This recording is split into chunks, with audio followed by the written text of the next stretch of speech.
La même personne m'a posé la question, comment se relever lorsqu'on a échoué?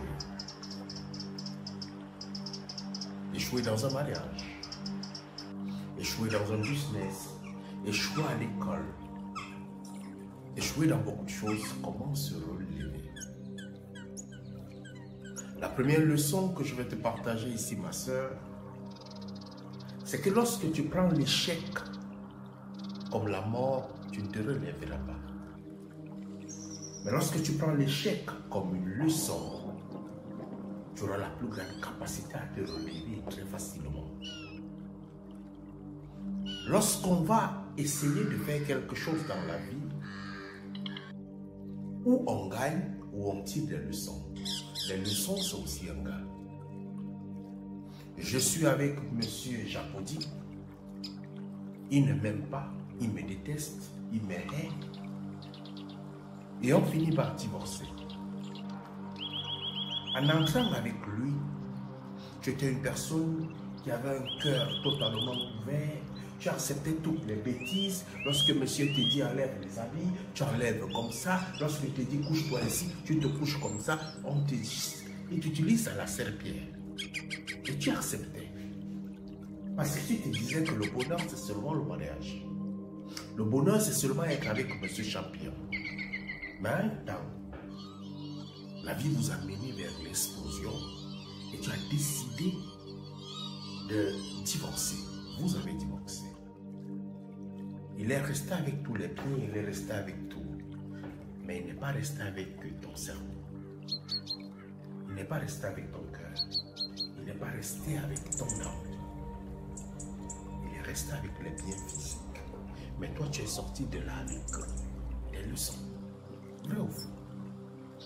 Les leçons que tu as apprises vont te permettre que demain, c'est vrai que tu peux être difficile en amour, mais tu sauras comment te canaliser en amour.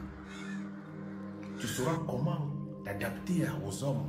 Tu sauras comment vivre avec un homme peut-être violent. Tu sauras peut-être vivre avec un homme qui ne comprend rien. Tu sauras peut-être vivre avec un homme qui ne sait pas enseigner.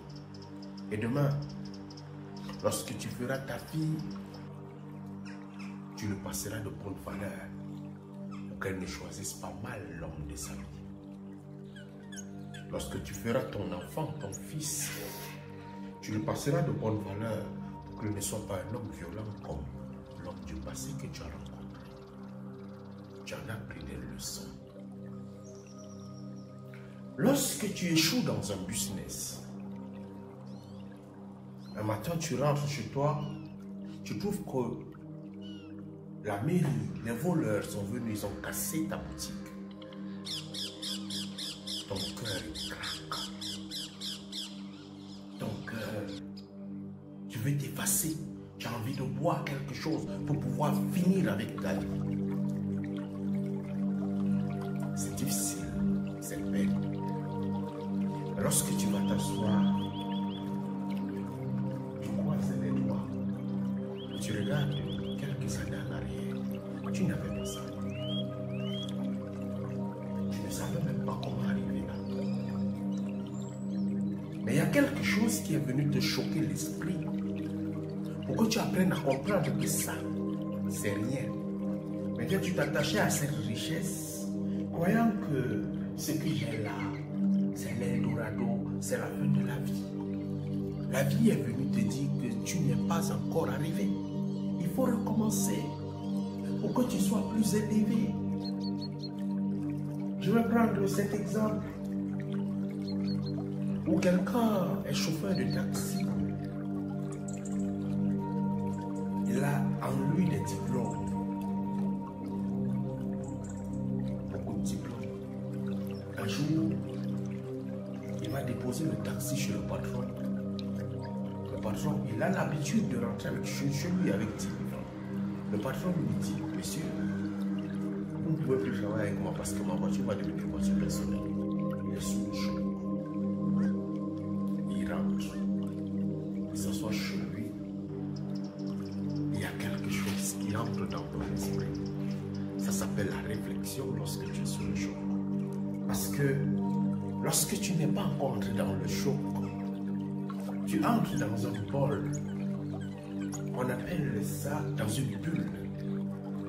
Lorsque tu entres dans une bulle, tu rentres dans ce qu'on appelle la zone de confort. Quand tu es dans la zone de confort, tu ne progresses presque plus. Alors là, ce monsieur s'assoit chez lui. Madame le menace, il se pose des questions. J'avais le taxi. Maintenant, j'ai des enfants qui ne partent pas à l'école. Je n'ai pas ceci. Comment véritablement m'en sortir pour pouvoir payer leur école? Et à ce moment, il s'est rappelé qu'un jour, j'ai porté tel monsieur qui m'a donné une carte, me disant que peut-être il a telle chose. S'il arrive, je peux l'appeler. Il reprend son téléphone, il appelle ce monsieur, il dit, je ne fais absolument rien pour l'instant. Est-ce que je peux vous servir?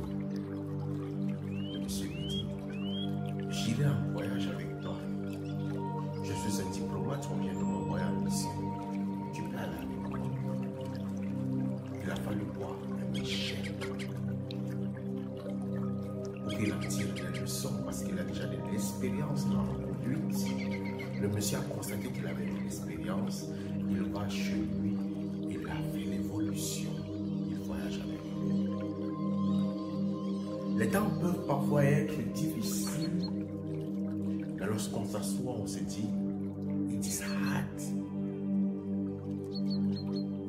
Mais j'ai des leçons. Quand tu prends les leçons comme des gants dans un problème, tu te relèves facilement. Et il doit être très facile. C'est un jeu de mots.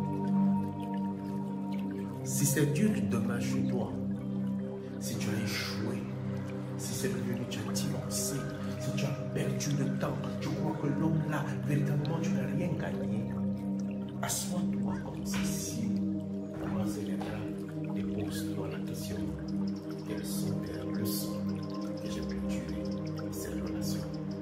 Quelles sont les leçons que je peux tirer de cet échec? Parce que tu auras tiré des leçons, pose des questions à ton cerveau.